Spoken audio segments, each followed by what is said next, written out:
Get your dream on your mind. I promise you, if you, no matter what the situation is, even when I was homeless, my dream was on my mind. So when I got up every morning doing this time, I shared that with Mr. Rashad, we're doing this time of the year I was homeless. So when I got up and it was cold, my dream was on my mind.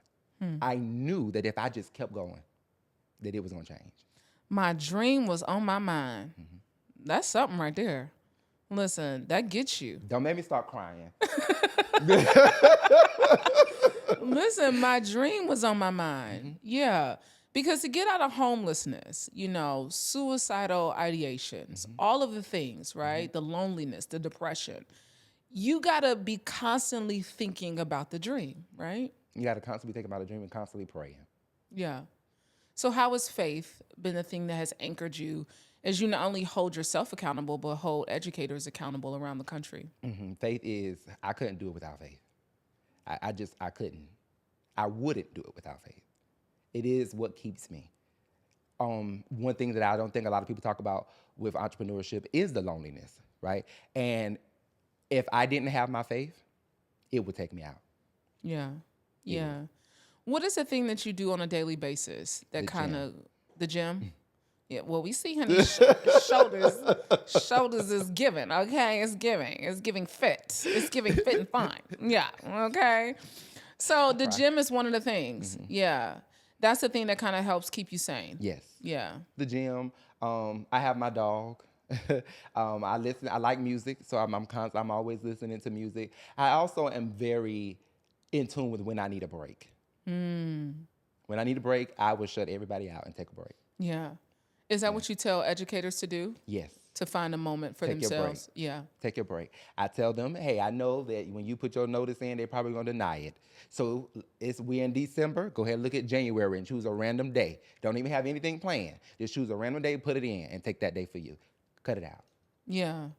Yeah. Does that help with the balance of trying to balance the classroom and then the outside things? Yes. They don't. If you look at, and once again, I do childcare, but if you look at a typical childcare center schedule, there isn't a break. They don't get summer break. They don't get fall break. They don't get winter break. They don't get a break at all. And then when they put in a time off request, it's denied. Oh, because somebody down the hallway is off that day. Oh, we can't have two people off at the same time, which is why the industry is suffering, because it's so business heavy, so children heavy, so parent heavy. But the people that get up every single day, they got to fight to be heard. Yeah. And they're tired of it. And then they don't make a lot of money. Yeah. As much as childcare costs, listen. So let's talk about that. Yeah. Childcare does cost a lot of money. But you have to understand that most childcare centers are private entities. So that money, if you enroll your child, I enroll my child, yes, I'm paying $300 something. You may be paying $300 something a week off us. They got maybe right at $900 something. But that's payroll, that's mortgage, that's insurance. It's not like the school system where they get all of this funding. Yeah. During the pandemic they did, but they have to charge prices so that they can take care of everything. That is not just payroll. That's maintenance, that's everything. And they have to budget that with that money, all of that money that is coming in. Yeah. So there was you did a video on TikTok and you stopped a woman. She was like at a Target or something, had her children in the car, and you asked her about childcare. And she said that she was too skeptical because one of her children was at a daycare, but the other one wasn't. And you asked her why. And she said, because she's not old enough to tell me if something happens. And so you were like, what's going to happen? So I want you to talk about, because there are plenty of people who have many reservations about putting their, child in an environment. I mean, we've seen all kind of things, fentanyl. I mean, access to fentanyl, all these things that have happened to children. What would you say to ease a parent's mind about sending their child into a... All right, so this is why they book me. You get what you pay for, first of all. Okay. You get what you pay for. I didn't know where we were going, but it's just... You get what you pay for. I would evaluate those centers, right? I want to see the centers that those children were at. Were they reputable centers? Or were they a center that they opened at the right time for you? It didn't cost that much, so you were okay with it. Yeah. You get what you pay for. So when it comes down to that with childcare, I say find a good center. Find a center that don't just speak to, oh, they open at 6 o'clock, I can make it to work, and they go stay there all day. Find a center that, oh, I'm gonna put them there because they feed them dinner. And that, no. Find us a good quality child care center. If you don't know how to find one of those, call me. No, don't call me, email me. But you have a list on your website of centers across the country. I do. That you have like really verified. Verified. They won't be on there if I haven't been to them. Yeah. But but they're going to cost you. They're going to cost you because they are doing the work. They take the time to look at employees. They have cameras. They have this, and also parents have to be realistic, right? When you take your child to a child care center, they're going to get sick. They're going to have an incident where they may get hit or bitten. It's no different if you take them to their cousin's house and things happen, right?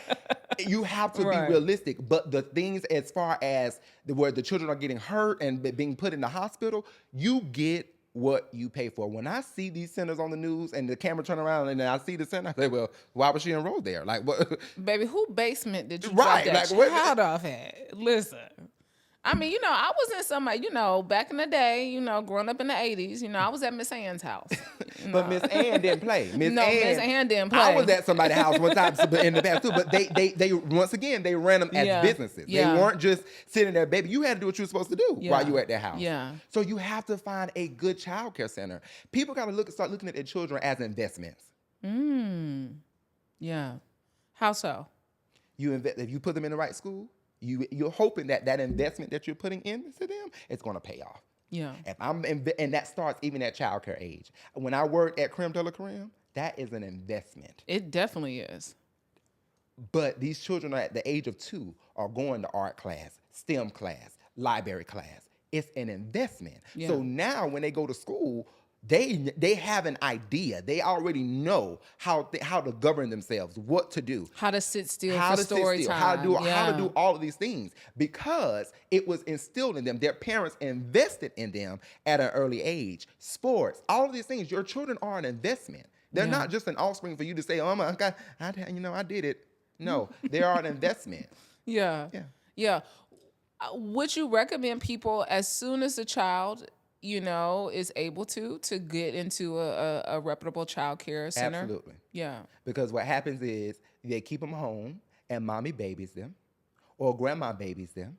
So then you have that baby that cries all day long because they want to be picked up, or they're not teaching them. Yeah. You see that baby, instead of them saying bottle or cereal, and because you know what it is, you go get it. Yeah. Instead of saying, no. Use your words. Say cereal. Yeah. Even if it's a baby, make it and then give it to them. Yeah. You're not going to do that at home. Yeah. That's your baby. You go, no, I got it. And it prolongs their process. Because every moment is a teaching moment. Every moment is a teaching moment. Yeah. Mm-hmm. And so your job is to really tell the parents that they're teaching every moment of the day. Mm-hmm. Yeah. Every moment. And parents have to understand that children don't stay children long. Ty, I literally, my sister, I have a nephew that is 8 years old, and,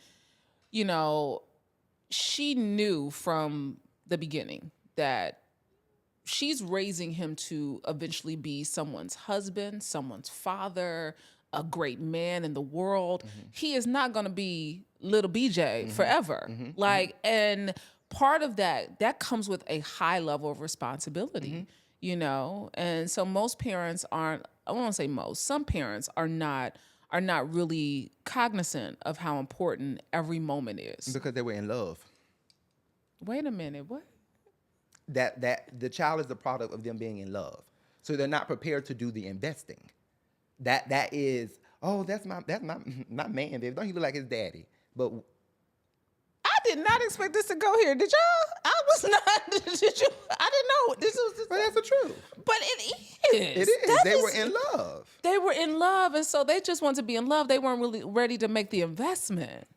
Hey, Vault family, thanks for watching. If you enjoyed this clip, make sure to check out our full interview on our channel at Vault Empowers Talks. We don't just scratch the surface. We dive deep into the lives of some of the world's most influential leaders and change makers. Don't forget to like, to comment, and be sure to subscribe for more inspiring conversations. See you next time.